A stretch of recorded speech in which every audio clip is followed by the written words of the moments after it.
হঠাৎ করেই পরিবেশ ভারী হতে থাকে চাঁদপুরের।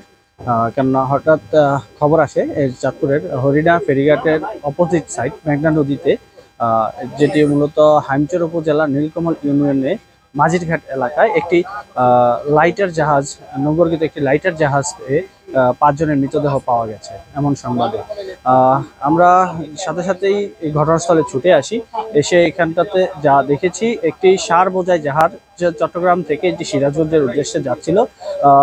যেমনটা জেনেছি, পুলিশের পক্ষ থেকে যেটুকু জানানো হয়েছে এখন পর্যন্ত, এই জাহাজটি গতকাল রাত্রের যে কোনো একটা সময় দুর্বৃত্তদের বা ডাকাতদের আক্রমণের শিকার হয় এবং এই জাহাজে থাকা 8 জনের মধ্যে 7 জন ইতিমধ্যেই নিহত হয়েছেন এবং একজন কে নৌ পুলিশ এবং কোস্টগার্ড উদ্ধার করে চাঁদপুর সদর জেনারেল হাসপাতালে কিন্তু চিকিৎসার জন্য প্রেরণ করেছেন।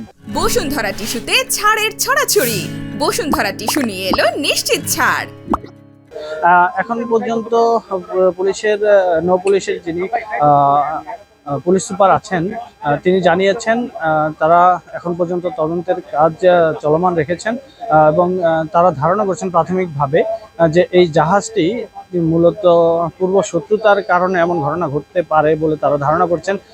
এবং যে মৃতদেহগুলি জাহাজ থেকে উদ্ধার করেছে তাদের মাথায় কিন্তু ধারালো অস্ত্র দ্বারা আঘাতের চিহ্ন রয়েছে এবং যে 5টি লাশ কিন্তু তারা উদ্ধার করেছেন, তারা এক এক রুমে কিন্তু এক জায়গাতে কিন্তু ছিলেন না, তারা বিভিন্ন রুমে আলাদা আলাদাভাবে ছিলেন।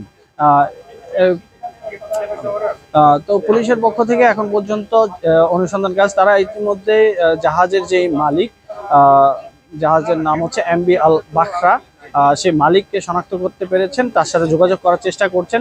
তবে যারা নিহত হয়েছেন বা আহত আছেন তাদের পরিচয় সম্পর্কে তারা এখন পর্যন্ত নিশ্চিত হতে পারেননি বলে এমনটাই জানিয়েছেন আমাদেরকে।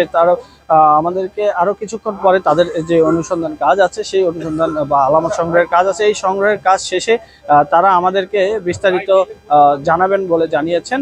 আমরা মূলত তার জন্যই অপেক্ষা করছি। এই ঘটনা চাঁদপুরের আলুর বাজার মাঝির বাজার এলাকার মেঘনা নদীতে জাহাজটির নিকট।